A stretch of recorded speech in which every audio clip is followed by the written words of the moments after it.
नमस्कार, स्वागत है आपका ET नाउ स्वदेश पर। मैं हूं आपके साथ पूजा त्रिपाठी और आप देख रहे हैं गुड मॉर्निंग स्वदेश। और इस शो में हम आगे आपको बताएंगे सुबह सुबह पहले क्यूज किस तरह से मिल रहे हैं एशियाई बाजारों से और ग्लोबल मार्केट कैसे लग रहे हैं आज के लिए, ट्रेड सेटअप कैसा है ये भी आपके सामने रखेंगे। और उसके बाद खबरों वाले शेयर्स, कमोडिटी और ब्रोकरेज हाउस के रिपोर्ट्स पर भी हमारी नजर होगी।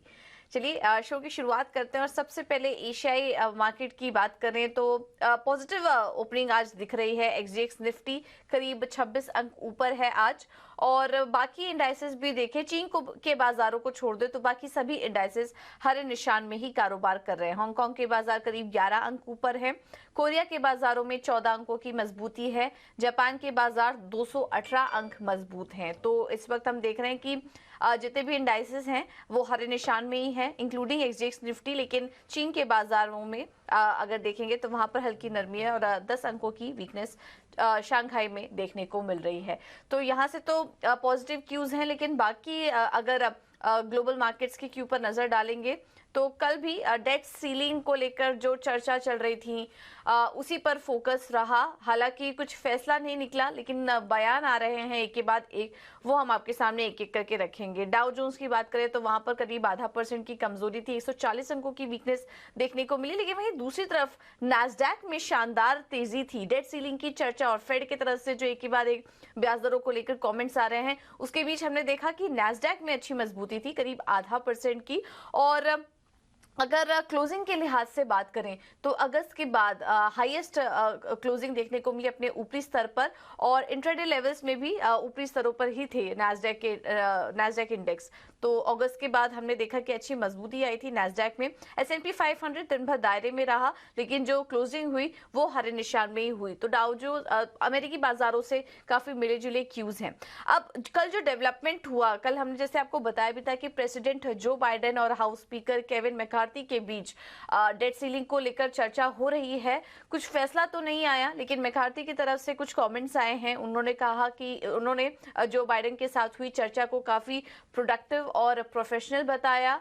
उन्होंने कहा कि अभी 11 दिन का समय बाकी है, डेडलाइन उनके दिमाग में है और जब तक इस पर फैसला हो नहीं जाता वो रोज इस पर चर्चा करेंगे। हो सकता है 11th आवर डिसीजन यहाँ पर देखने को मिले, लेकिन पूरी कोशिश यही रहेगी कि ठीक तरीके से इस पर सहमति बने दोनों ही पार्टीज के बीच और कुछ कंस्ट्रक्टिव फैसला यहाँ पर सामने निकल कर आए, इसी पर दोनों की कोशिश है। तो फिलहाल मैकार्थी की तरफ से ये बयान की चर्चा सही चल रही है, सही डायरेक्शन में है, जल्द ही इस पर फैसला देखने को मिलेगा। उसके बाद हमने देखा कि काफी मिला जुला रिएक्शन यहाँ पर दुनिया भर के बाजारों से आया। एशियाई बाजार हमने आपको बताया ही पॉजिटिव हैं।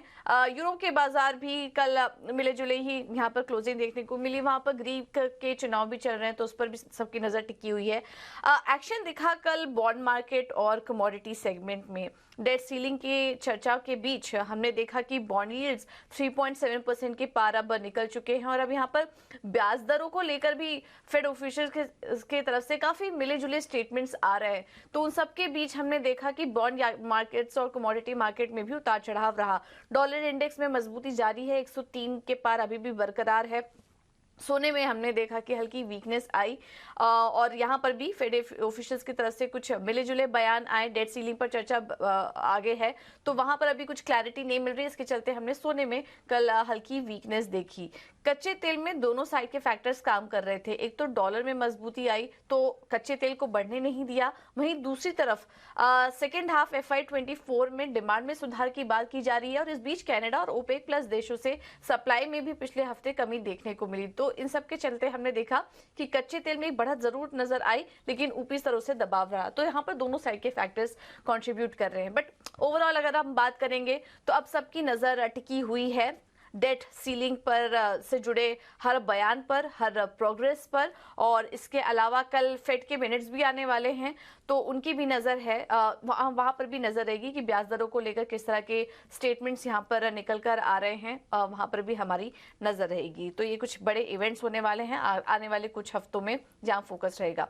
इस बीच FIs और DIs के आंकड़े अगर देखें तो यहाँ से भी पॉजिटिव ही क्यूज मिल रहे हैं। कैश मार्केट में देखेंगे तो FIs ने 922 करोड़ की खरीदारी की है भारतीय बाजारों में। डीआईआईज ने घरेलू निवेशकों ने 604 करोड़ की खरीदारी की है।